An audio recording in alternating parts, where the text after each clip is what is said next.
ఆంధ్రులకు నాగులకు గల సంబంధం.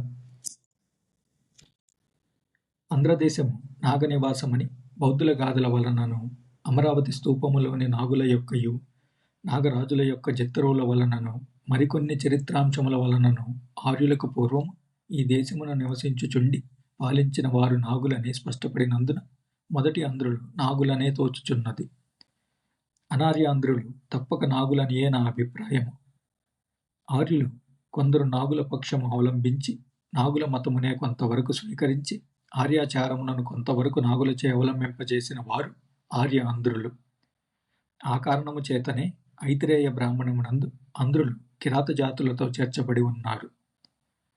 అటు పిమ్మట నాగరాజులు కొందరు ఉత్తర దేశమున ఆర్యులతో పోరాడి దక్షిణముకు వచ్చి దండకారణ్య ప్రదేశమున సురక్షితములైన స్థానములను ఏర్పరచుకొని తమ రాజ్యములను విస్తరింపజేసియుందురు.